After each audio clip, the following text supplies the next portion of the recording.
Oke, kita kembali kita sambung dari video sebelumnya. Nah, di bagian bawah blok VRAM ini ada sebuah feed relay.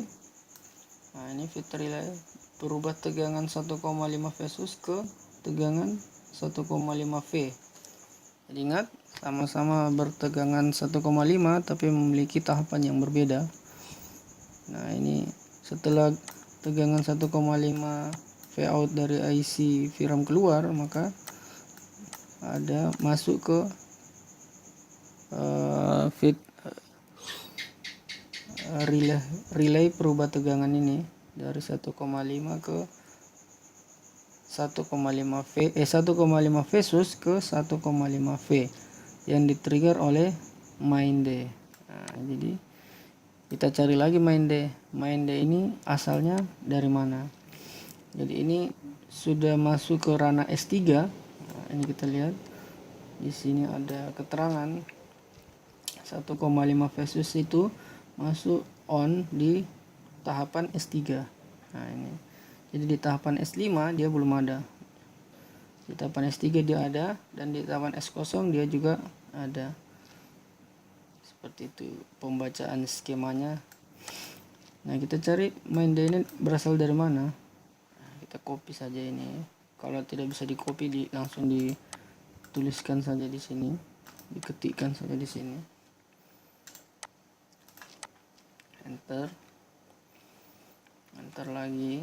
Enter lagi sampai dia bergerak. Perhatikan ini, dia akan berwarna biru, menyesuaikan mencari kalimat yang bertuliskan main D.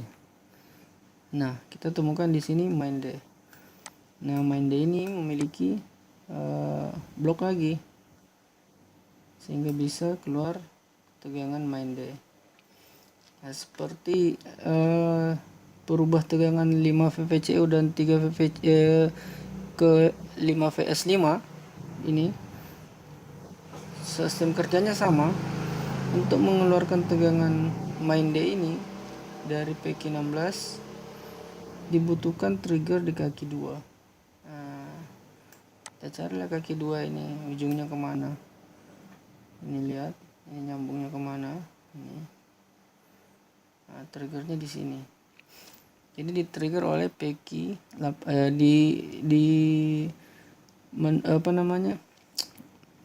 di relay oleh PQ18 dengan triggernya adalah main on. Jadi main on yang ada di 1,5 apa tadi ya?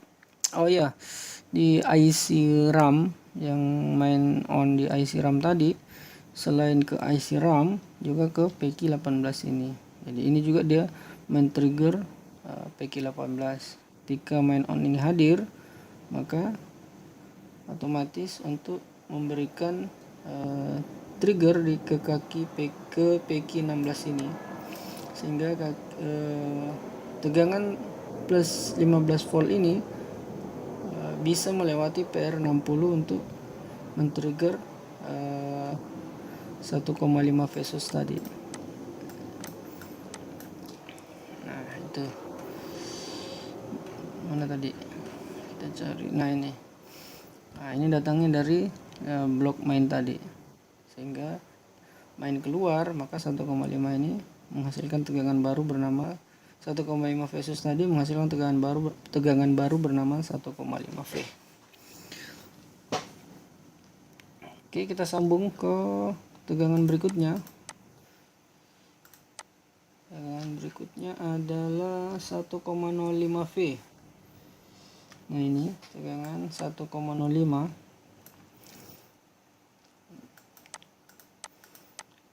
Sama saja, cara kerjanya sih sama. Cari saja tegangan inputnya.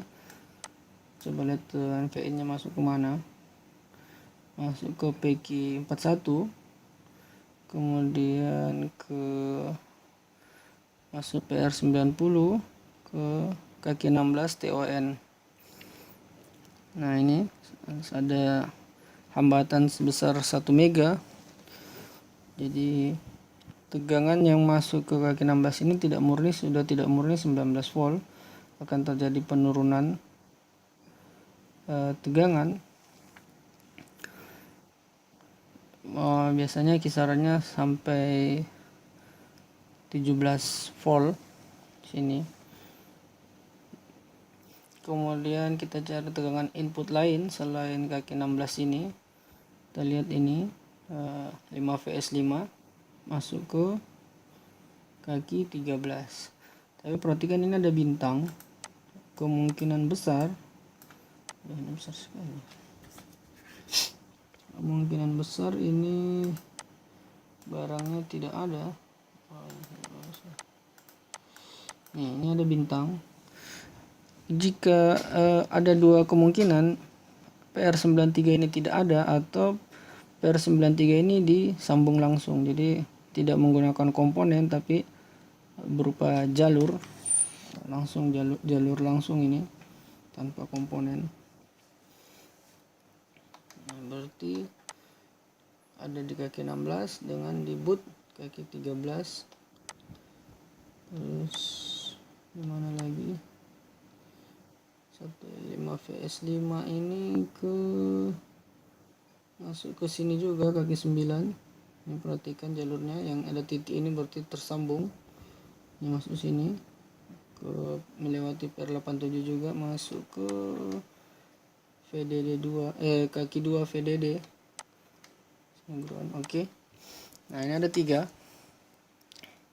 Ada di kaki 16, di kaki 13, di kaki 9 dan di kaki 2. Nah, itu VIN-nya. Sumber tegangan inputnya. Kemudian enable-nya ada di kaki 15. Nah, ini ada perhatikan ada enable. Enable-nya cuma 1. Berasal dari main on. Nah, ini jadi main on ini men-trigger beberapa komponen, bukan cuma satu komponen. Jadi ketika menemukan kasus main on tidak keluar, jadi harus diperiksa ke semua area yang di trigger oleh main on tersebut. Jadi jika sudah ada tegangan input kemudian ada enable, maka Vout akan keluar melewati kaki 11 ini. Nah, ini jadi mengeluarkan tegangan sebesar 1,5. Nah, seperti itu. Kemudian kita lanjut ke tegangan berikutnya. Kita mundur lagi.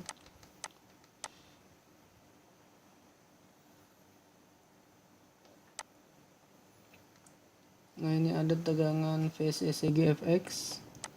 Nah, untuk VCCGFX ini sebagian besar nanti kita temukan di IC-nya sama dengan V-core. Nah, kalau yang ini berarti IC-nya dipisah, jadi tidak mengikuti V-core. Jadi kita ikuti saja bentuk skema, kemudian kita membaca tegangannya apa saja. Nah, ini kita lihat PU9 sebagai IC-nya. Enable-nya adalah 1,5V plus 5V. Ingat, ini plus 5V ini sudah berada pada posisi S0. Nah, ini plus 5V, ini juga plus 3V. Nah, ini 1,5V. Ini kita sudah berada di area S0. Poweran itu sudah kita berada pada jalur S3 menuju S0. S0 itu laptop sudah bekerja keseluruhan. Nah, di-trigger oleh PQ40 1,5 ini sebagai inputnya triggernya adalah kaki 2 ini yang berasal dari PU9. Nah ini, jadi 1,5 ini sebagai input menunggu trigger dari ke kaki 2 ini, kemudian keluarlah tegangan VCC GFX, biasanya sekitar 0,9 tegangannya. Nah ini ada PU4. Nah ini perhatikan yang IC yang tidak menggunakan MOSFET itu namanya IC linear semua, kemudian IC yang menggunakan bantuan MOSFET untuk bekerja itu namanya IC SMPS. Nah ini seperti ini IC tanpa bantuan MOSFET, jadi dia bekerja secara linear, artinya in trigger outnya itu secara langsung tanpa bantuan MOSFET. Yang kita lihat tegangan inputnya ini 5 VPCU, berarti tegangan inputnya adalah always. Jadi di kaki 4 ini sudah ada tegangan 5 volt ketika jack adaptor ditancapkan, karena ini lihat tegangan inputnya 5 VPCU. Kemudian enable-nya, nah kita lihat enable-nya dari HWPG 1,05. Nah, dari mana? Nah, kita copy saja ini, kita cari HWPG 1,5 itu dari mana. Kita paste di sini, enter. Berarti enable juga ini, bukan. Kita cari enable-nya dari mana.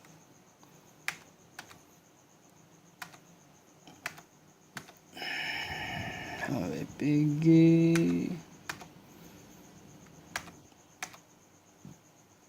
ini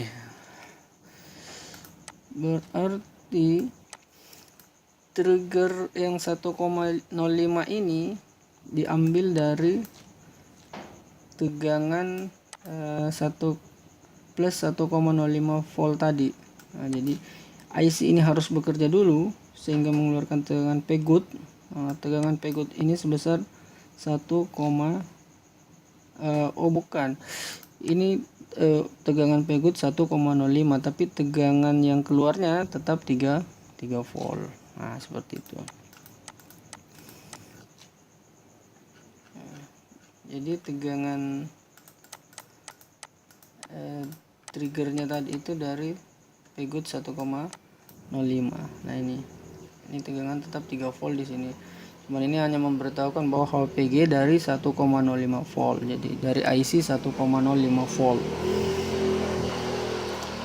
Sama dengan sama dengan ini juga di trigger nih 1,05 volt tadi. Masuk 3 volt ke sini. Ini juga ini inputnya ada 2 nih. Plus 5 VPCU, kemudian ini ada Vin plus 3 VSUS. Ini juga input, kemudian keluar output. Jadi ini input, kemudian ini input, ini enable, keluar output sebesar 1,8. Ingat, Pgood selalu terakhir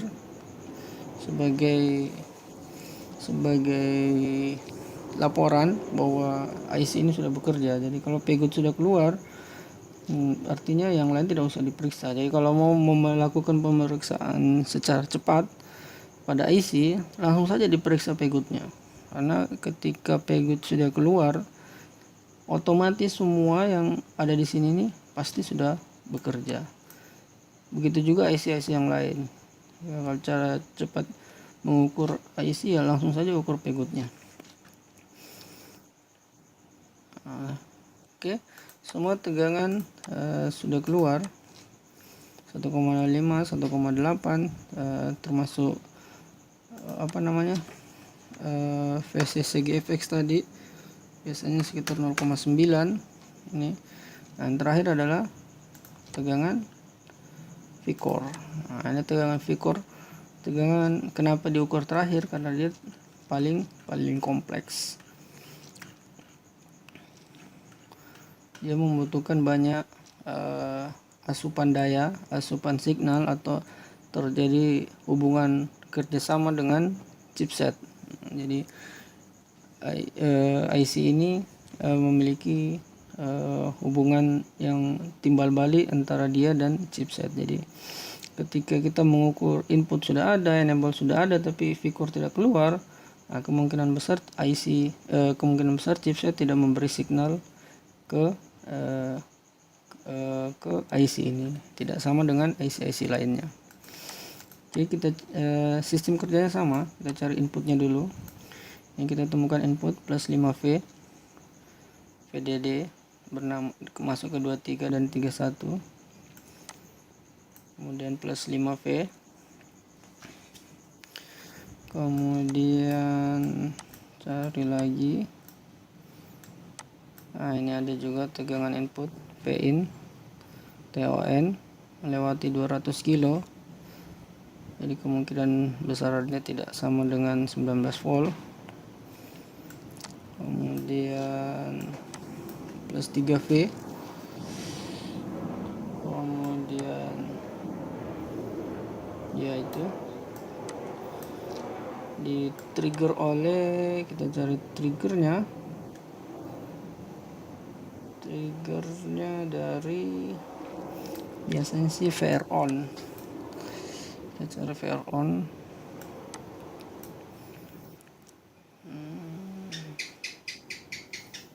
Power good VCC dari mana ya? Cari trigger dari IC ini. VR hot. Mana dia ya? Sistem shutdown 1,5 kok tidak ada ya.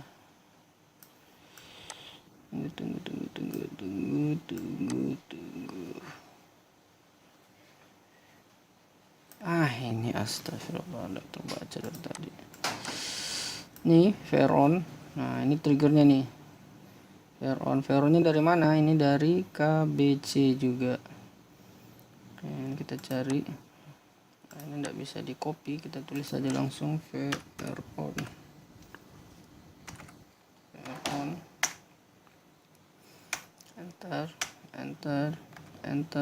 Enter.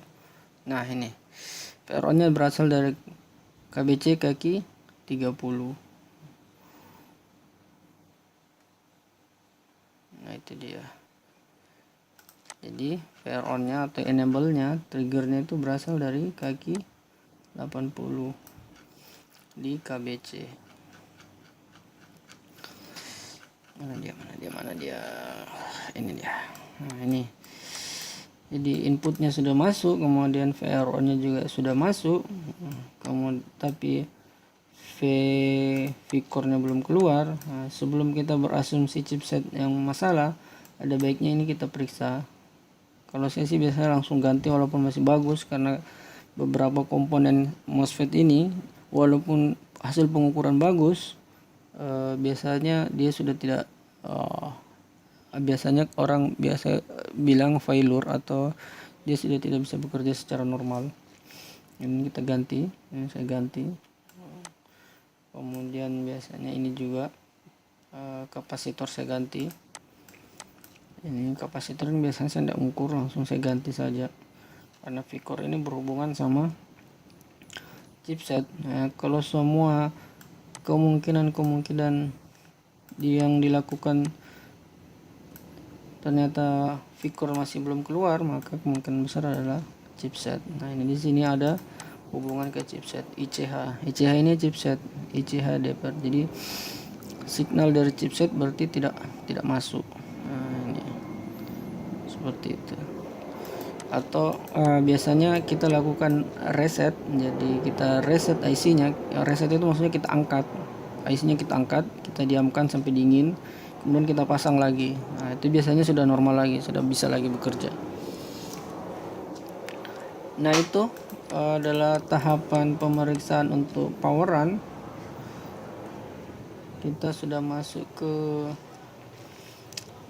sampai S0, power run itu sudah masuk ke ranah S0. Nah, ini ada yang terlupakan di sini. Perbedaan dari ke dari ke berapa ini, 1 2 3. Nah, 3 tegangan dengan nilai tegangan yang sama. Ini 5 VVCU, ini adalah tegangan 5 volt yang always. Kemudian 5 VS5 tegangan 5 volt yang di ranah S5. Kemudian plus 5V ini adalah tegangan 5 volt di ranah S0. Begitu juga 3V. Nah, sama ini. Jadi lihat perbedaan tulisannya. Jadi ini plus 5V, plus 5V S5, plus 5V VCU. Nah, itu semua memiliki perbedaan nama dengan tegangan yang sama, tapi dengan tahapan yang berbeda. Jadi tidak boleh dilakukan penjamperan di ketiga tahapan ini karena memiliki area berbeda-beda. Ya, sampai di sini dulu untuk poweran. Nanti di materi berikutnya kita masuk ke LVDS. Selanjutnya kita masuk ke praktek dan sekalian bedah kasus. Oke, terima kasih.